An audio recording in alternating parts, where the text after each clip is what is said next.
Bienvenue parmi nous, c'est l'heure de votre rendez-vous avec l'émission Tête de l'Art. L'invité de cette semaine, après avoir pas mal migré de ville en ville, a trouvé résidence au sein de la Cité des Images il y a 25 ans. Il vient nous parler de sa passion pour la photographie, de ses démarches, allant des clichés classiques aux choses plus artistiques et contestées parfois. Il est en train de préparer une grosse expo spécialisée dans le nu. Il cherche des modèles, on en parlera. Aussi, il est là pour s'expliquer sur une démarche pas toujours bien reçue ni comprise. Notre tête de l'art de la semaine s'appelle Laurent Fallour. Merci d'avoir accepté l'invitation. Merci à vous. Alors, on va expliquer bien sûr beaucoup de choses au cours de cette émission. La photographie, pour vous, elle a commencé très très tôt, en passion au départ, hein, avant que ce soit... Même encore plus tôt. Même encore plus tôt que ça. Même encore plus tôt que ça. Ça vient de votre papa. Ça vient de mon papa, oui. Qui était lui-même passionné de photographie. Qui était lui-même passionné de photographie et qui, moi je me souviens de... C'est mes premières images en fait de photos, c'est une petite pièce, une lampe rouge et une photo qu'on trempe dans 2 bacs. Je ne savais pas ce que c'était à l'époque. Ouais. Et il prenait un papier blanc, il le mettait dans un bac, il sortait le papier et il y avait une photo qui apparaissait. Et ça c'était magique. Ouais. Et depuis ce jour-là, j'ai toujours aimé l'image. C'est vrai que l'image, pour moi, ça n'a pas été... la photo n'a pas été pour moi quelque chose de concret tout de suite. C'est-à-dire que je n'ai pas fait tout de suite de la photo derrière. Par contre, j'ai eu un appareil photo très très jeune. Ma première communion, j'ai eu un appareil photo dans les mains, donc qui était un argentique. Hein. À l'époque, tout automatique, parce que je n'avais pas fait d'études de photo. À 6 ans, on ne fait pas beaucoup d'études de photo. Donc, je prenais des photos de tout, mes parents, tous les gens qui étaient autour de moi. Tout était prétexte à faire des photos. En fait, ouais. D'ailleurs, ils étaient fous parce que c'était des pellicules sans arrêt. Oui. Et donc, genre, Laurent pose cet appareil. Voilà, touche pas à ça. Tu arrêtes maintenant. Tu arrêtes maintenant. Même si mon papa a développé à un moment donné, la grosse production, c'était... Mais donc, l'image a commencé très tôt. Elle était en vous, en fait. Ça a été tout de suite. Ouais. Ça a été tout de suite. Après, il y a eu une période où c'est vrai, j'ai eu la période, on va dire, comment dire, alimentaire. Oui, c'est comme ça qu'on dit. Où il a fallu construire sa vie, avoir un métier, travailler, amener de l'argent, un vrai métier. Ce que beaucoup de gens pensent que la photographie, c'est pas un vrai métier, c'est bien dommage d'ailleurs. Donc tout le temps là, pendant une vingtaine d'années, j'ai travaillé, mais en même temps, je suis toujours resté dans ma passion. Vous êtes construit, en fait, quelque part. Je me suis construit quelque part. Je me suis construit quelque part jusqu'au jour où j'ai eu le déclic, c'est bien le mot, de dire que voilà, j'ai envie d'aller plus loin dans la photographie. J'ai envie vraiment de m'investir et de dire, voilà, maintenant je suis photographe. Alors depuis 2009, vous avez votre studio professionnel où vous faites de la photo classique. Il y a la partie un peu commerciale, hein, portrait, mariage, et puis le nu dont on parlera. En revanche, juste avant qu'on parle de tout ça, il y a une petite anecdote que je voudrais vous faire raconter. Vous avez été paparazzi, paparazzo même, et sur un coup de bluff. Oui. Qu'est-ce que c'est que cette histoire ? En fait, ce qui s'est passé, c'est qu'à un moment donné, je cherchais à avoir de la photo, faire de la photo qui sorte un petit peu de l'ordinaire. Et un jour, je suis tombé sur une annonce.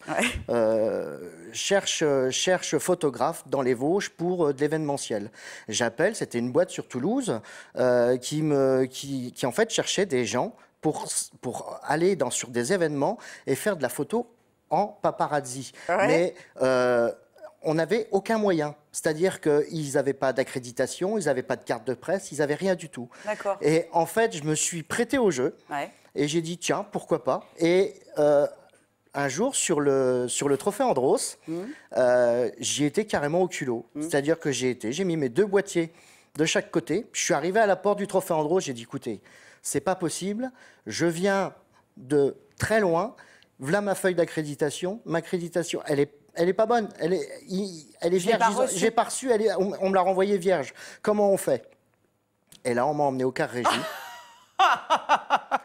Je suis passé devant la dame m'a dit, écoutez, c'est bien parce que vous venez de loin. Hein. Je venais et mille excuses. Et mille excuses pour l'accréditation qui n'est pas arrivée.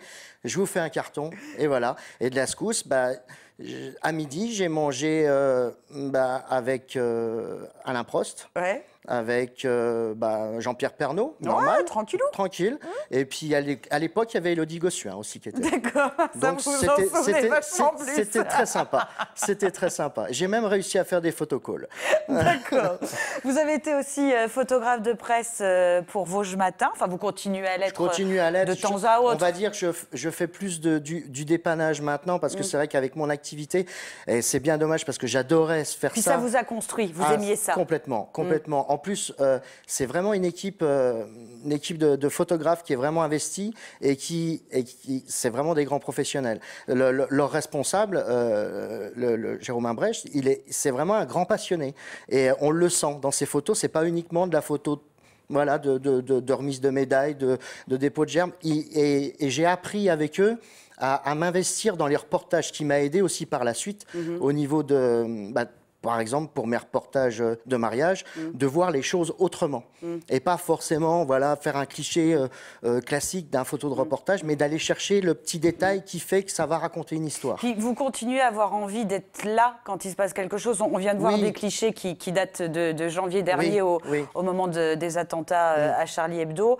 Là, vous n'étiez commandité par personne, mais vous aviez envie de rendre compte. Vous gardez cet esprit. Tout à fait, tout à fait. J'étais vraiment touché. Mais vraiment très très touché par l'histoire de Charlie Hebdo, évidemment. Mais dans le monde journalistique en général, je suis toujours très touché dès qu'il arrive quelque chose à un journaliste. Parce que c'est notre regard à nous que nous ne pouvons pas voir. Donc c'est des gens qui sont là pour nous montrer des images, pour rendre compte des images que personnellement on n'aurait pas pu voir. Et que ça soit des dessinateurs ou que ça soit des photographes, les images qu'ils montrent, c'est toujours pour dénoncer quelque chose, et pour moi, c'est hyper important. Et c'est pour ça que le jour-là, je tenais à être là, même si j'avais été commandité par personne. J'avais besoin, c'était vraiment un besoin que j'avais d'aller faire des images de l'événement-là, et pas pour faire de la représentativité, pas pour dire j'étais là. C'était vraiment pas le but, c'était vraiment j'avais envie de faire ça. J'avais envie d'y aller. On marque une petite pause musicale avec l'artiste qui est encore avec nous pour la dernière semaine. Il s'agit de Fred W avec un morceau intitulé « Je te laisse ».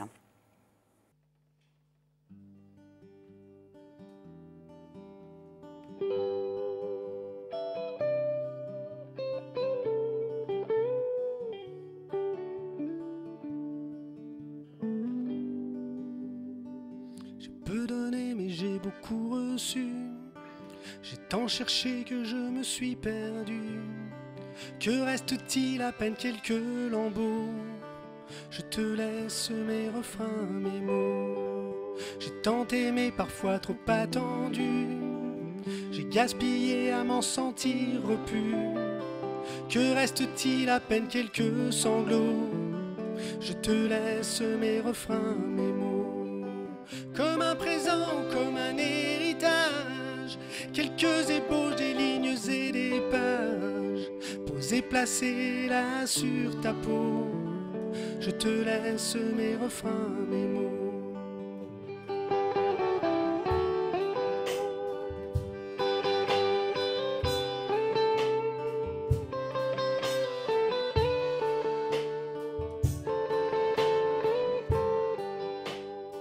J'ai rien gagné, j'ai pas non plus perdu.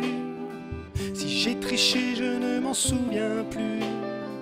Que reste-t-il à peine quelques sanglots? Je te laisse mes refrains, mes mots. J'ai peu donné, mais j'ai beaucoup reçu. J'ai tant cherché que je me suis perdu. Que reste-t-il à peine quelques lambeaux? Je te laisse mes refrains, mes mots. Que reste-t-il à peine quelques lambeaux? Je te laisse mes refrains, mes mots.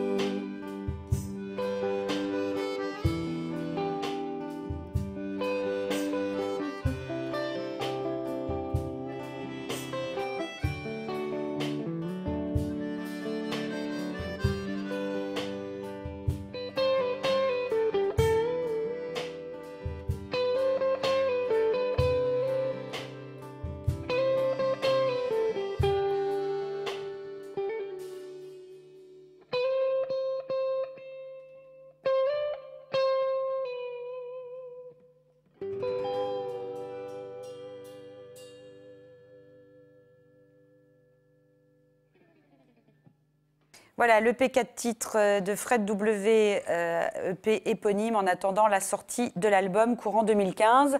On retrouve notre tête de l'art de la semaine, photographe Laurent Fallour. Alors, on a expliqué, hein, vous avez été photographe de presse, vous avez une partie commerciale et puis il y a cette partie artistique, c'est ça qu'on va mettre en avant aujourd'hui, bien évidemment. Vous faites du nu, vous nous avez ouvert les portes de votre studio pour qu'on puisse voir une séance de travail. On la découvre et puis on explique tout de suite après. Les images sont signées Johan Lagrange et le montage Jean-Christophe Defrano.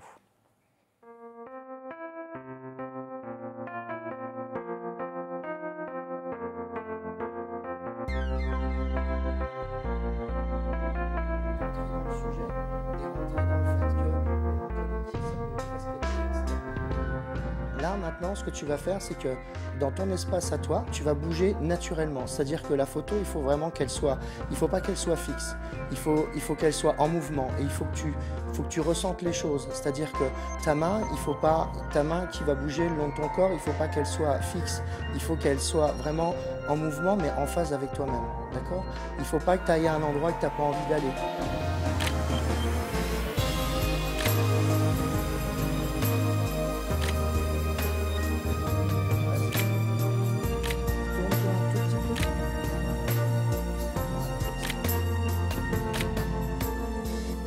Le voile, il est là, c'est une barrière entre toi et moi, le voile, d'accord?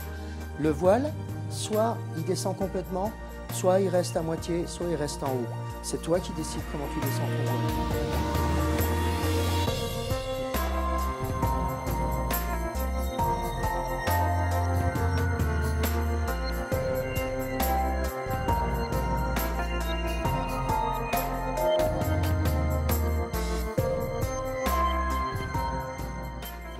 C'est mélancolique, c'est joli. Ça c'est joli, il y a des belles... Tu vois, il y a une direction, il y a une belle courbe comme ça.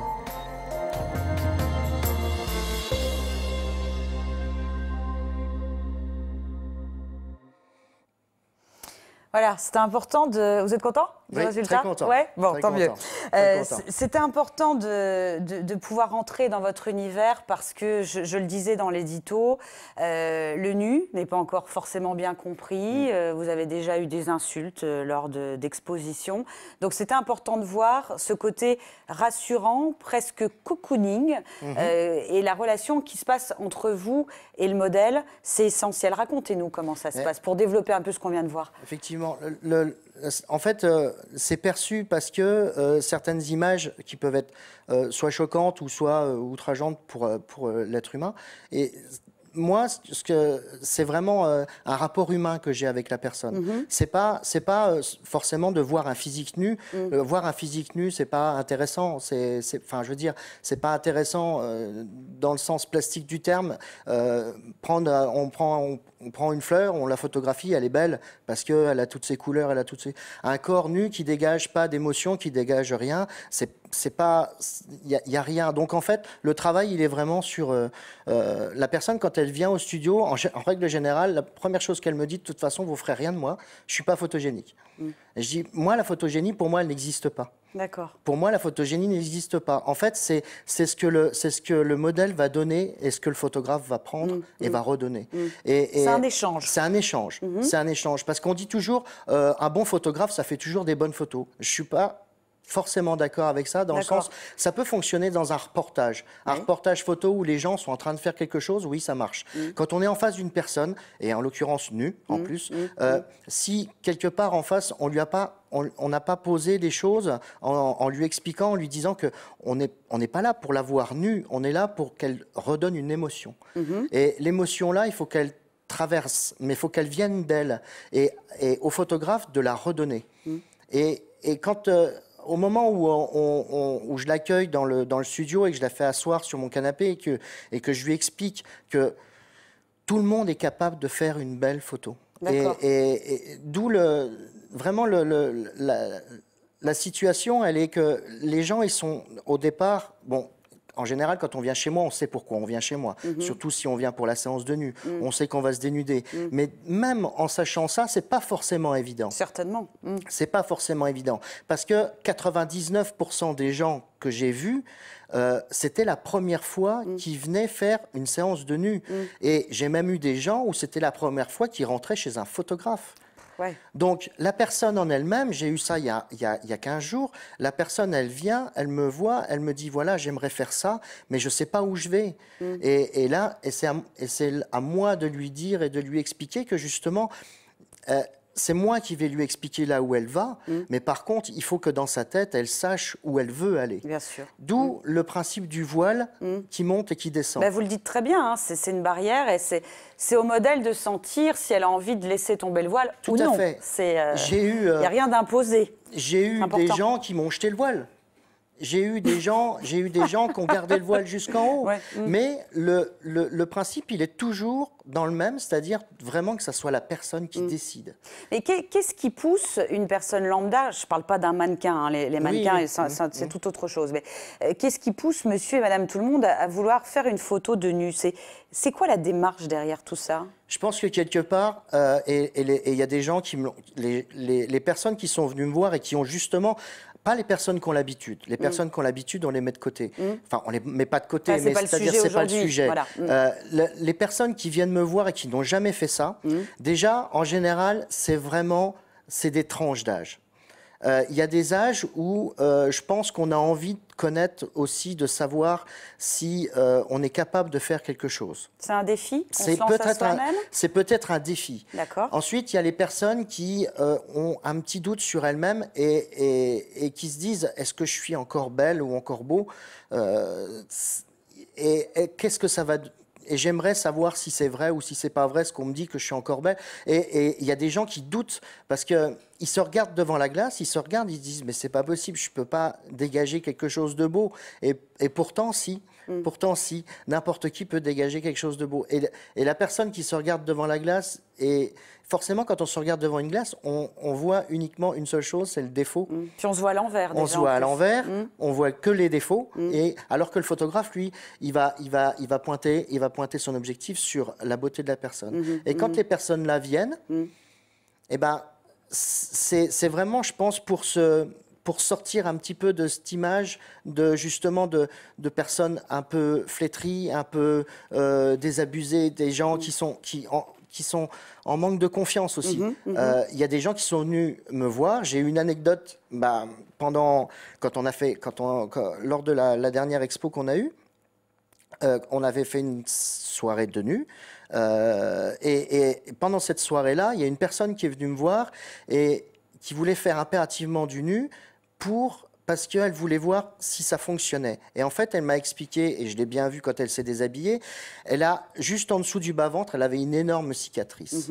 Et en fait, la cicatrice-là l'handicapait, pas forcément physiquement, mais mentalement. Énormément mentalement, à tel point qu'elle avait vraiment un souci. Elle avait l'impression que tout le monde le voyait presque. Tout le monde le voyait. Ouais. Et même son petit ami, devant son petit ami, c'était bloquant pour elle. Parce que quelque part, c'était pas beau et elle n'avait pas envie de montrer quelque chose de pas beau. Et moi, quand j'ai fait les photos, je l'ai prise en photo, je lui ai démontré que sur certaines photos, dans certaines positions, elle était magnifique et qu'on ne voyait pas la cicatrice. Donc vous nous dites quoi? Que nos blessures font partie de nous et que c'est ce qui fait que ça rend la personne Tout à fait. Ce qu'elle est devenue finalement. Pour moi, les blessures du corps humain, c'est ce qui fabrique les personnes. Ouais. Ça fabrique les personnes. Et ça ne doit pas être un handicap.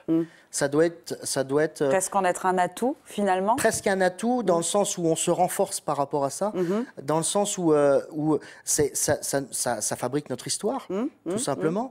Et c'est pas pour ça qu'on en devient moins beau. Et c'est pas pour ça qu'on en devient moins désirable. C'est juste que ça fait partie de notre histoire. Il y a une chose qui est très importante qu'on voit à la fin du reportage, et ça je tiens à vous le faire dire, c'est que vous faites le point avec votre modèle sur les clichés, et si la personne ne se supporte pas sur une photo, immédiatement vous la supprimez. Oui, alors ça c'est vraiment... chaque séance photo se termine... alors, en fonction du temps, mais en règle générale, je prends mon temps pour ça, par un visionnage de toutes les photos. C'est-à-dire que toutes les photos sont vues par le modèle. D'accord. Quel que soit le modèle, Ouais, que ce soit modèle pro ou amateur. pro ou amateur. Même principe. Toutes les photos sont vues par le modèle. Si une photo, ou 10 photos, ou 15 photos, si on a fait 50 photos de la séance et qu'il n'y en a qu'une qui est au pire 0, mais ça n'arrive jamais, bien heureusement, elle décide ou pas de supprimer la photo. D'accord. C'est-à-dire que les photos qui ne doivent pas apparaître à son image à elle, qu'elle ne se supporte pas. C'est respect absolu. C'est respect absolu. Et c'est que propriétaire de son image. Propriétaire de son image et les photos sont supprimées. Les photos sont supprimées.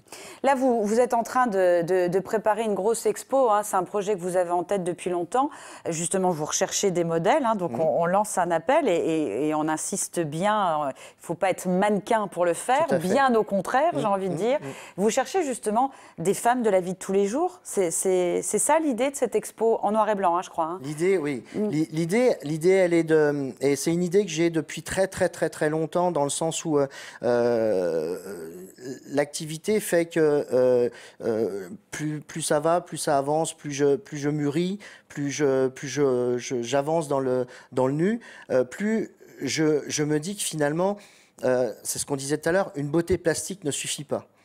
Et pour faire cette expo-là, j'ai besoin de gens lambda, c'est-à-dire des gens vraiment de tous les jours. Des gens qui s'aiment pas. Des gens qui s'aiment pas. Et des gens qui vont venir découvrir au studio que finalement ils s'aiment. Et il y a même des gens qui sont, parce que j'ai déjà commencé évidemment le travail, et des gens sont venus au studio, m'ont dit de toute façon tu feras jamais rien de moi. Jamais. C'est pas possible, regarde comment je suis. Et elles sont reparties avec la banane, et presque avec la larme à l'œil en me disant merci.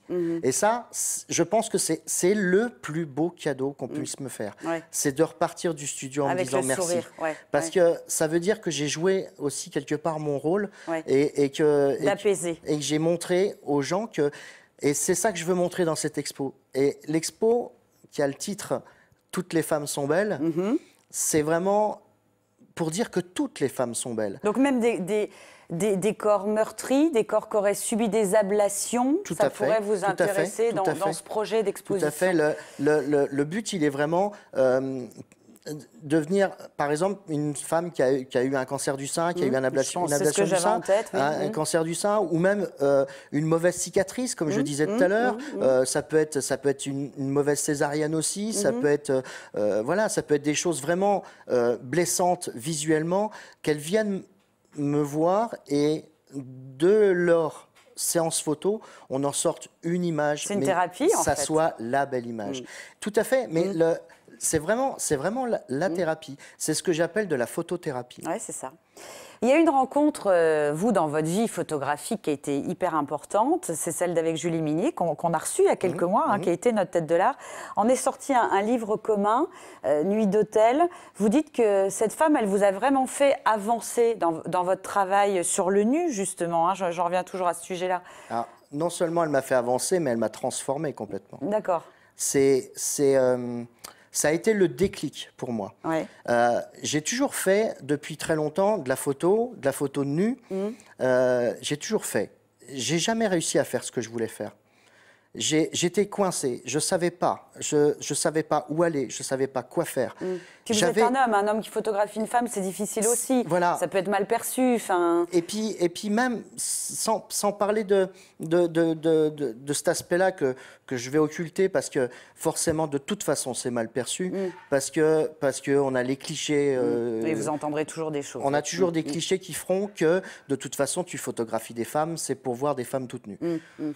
Voilà, le cliché, il est là. De toute façon, je ne pourrais pas l'en empêcher. Et il y a même des fois des réflexions qui me disent « Est-ce que de temps en temps, tu fais des gens habillés ?»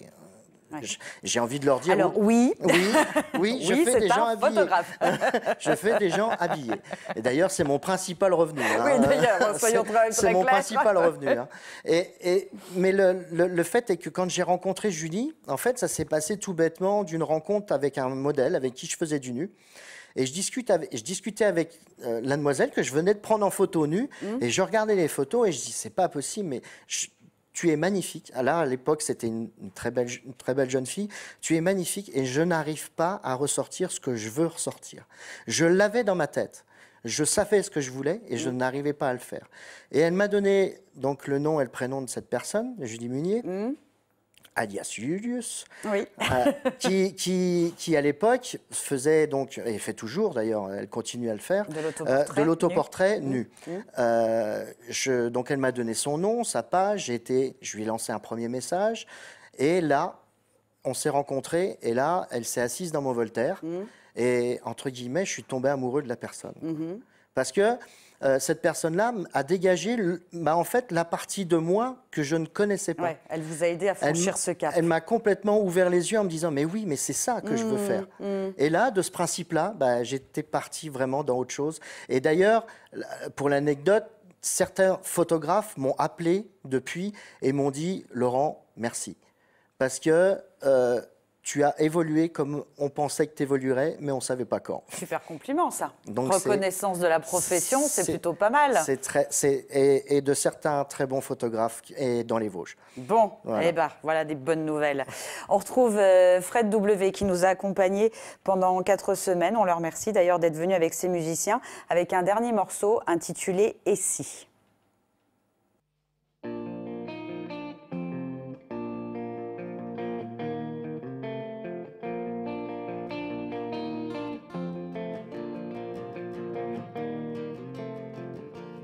Et si je caressais l'envie de soudain n'être plus qu'un cri, de bousculer les interdits, de dire c'est bon, ça y est, merci. Si ma chanson porte la voix de ceux dont les mots ne sonnent pas, si elle rassemble autour de moi les plus fragiles, les moins adroits,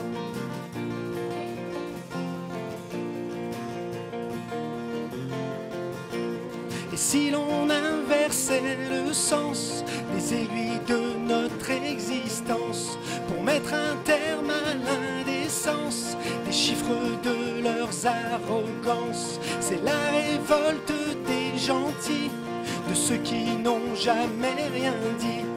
On va se bouffer du bandit, on va stopper l'hémorragie.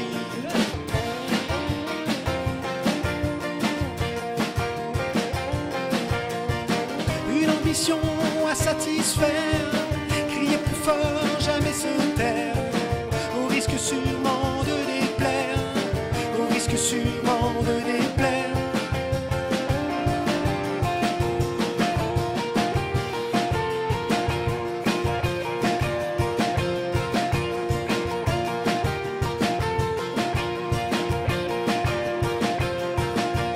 Pour tous les trop les pas assez qui cherchent un peu de dignité, l'heure du réveil vient de sonner, c'est sûr ça pouvait plus durer. Pour les prolos, pour les clodos, tous ceux qui se sentent de trop petits, trop mal, trop bons, trop gros, les déboussoles et les barjots.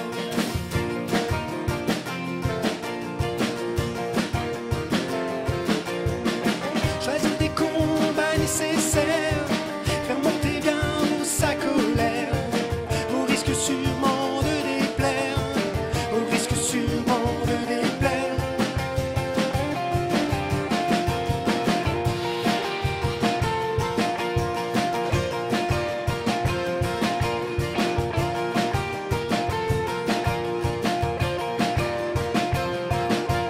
Rester figé dans son pétrin, ou même ramper comme un larbin, y a aucun mal à se faire du bien. Ils vont cracher tous les vilains, caresser dans le sens du poil, en se disant c'est pas si mal, c'est plus possible, c'est pas moral. Tout le monde est prêt à mon signal.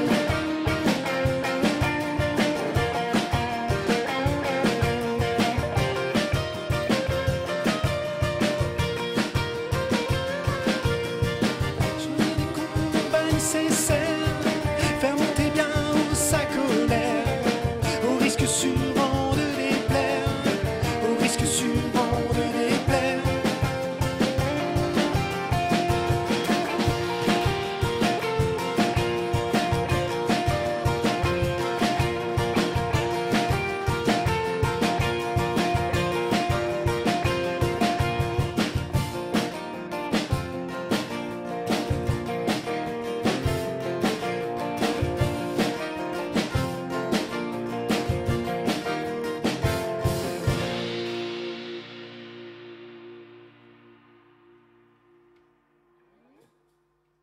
Voilà, l'EP de Fred W, un EP 4 titres disponible dans les bacs. On se retrouve à cette dernière partie de Tête de l'Art avec Laurent Fallour. Donc, on l'a dit, hein, une exposition en cours de réalisation. Avis à celles qui ont envie de se lancer dans cette aventure. Enfin, en tout cas, on le confirme, c'est très rassurant. Hein. On a vécu les choses en votre compagnie.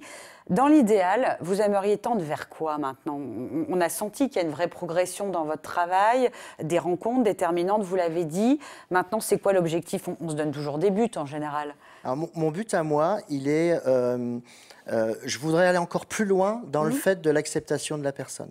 Avec son corps? Avec son corps. Ouais. Et dans le but vraiment de la photothérapie. C'est-à-dire, c'est vraiment aller encore plus loin dans le but de la photothérapie. D'ailleurs, si certains psychologues veulent se rapprocher de moi pour en discuter, je suis complètement ouvert. Ouais. Parce que c'est vrai que je pense que l'acceptation de son image peut engendrer un certain bien-être qui fait que ça peut rendre meilleur et rendre mieux la vie des gens. Ouais. Et j'en suis convaincu. Parce que tout ça, par rapport à des témoignages que j'ai déjà eus. Oui, je me doute que ça ne part pas de rien. Ouais. Et c'est vraiment, ça touche vraiment, parce que les gens, quand on les voit arriver renfrognés, un peu refermés, et repartir complètement épanouis, les yeux grands ouverts, en se disant, je l'ai fait. Ouais. Je l'ai fait, c'est moi qui suis là. Ouais. Et non seulement c'est moi, mais en plus je suis belle. Ouais. Et ça, c'est vraiment quelque chose qui touche au cœur. Parce que, mis à part le côté, je veux dire, commercial de la photographie, ça c'est vraiment le côté humaniste qui plaît et qui donne envie justement d'aller encore plus loin dans ce principe-là. Vous avez envie de faire du bien à l'humain. J'ai envie de faire du bien à l'humain. Et d'ailleurs, je pense qu'il y a aussi d'autres choses. Il y a quelque chose que je vais lancer. Je vais lancer l'idée pour le prochain Téléthon. C'est un sourire pour une photo. Et j'adorerais couvrir un mur complet de sourires de photos d'Épinal, de photos de sourires de Vosgiens. Donc, qui viennent me voir et on fait une photo et on l'affiche sur un grand panneau. Et qu'on fasse le plus gros panneau qui existe. Ça, je veux bien le faire. D'accord.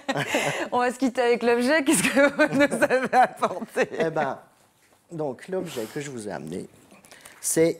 Je ne sais pas si on va le voir. C'est un tout petit truc. C'est un tout petit objet. Ouais. En fait, c'est le cadeau d'une personne qui m'est très chère. Ouais. Hein, et donc, c'est un mangeur de chagrin.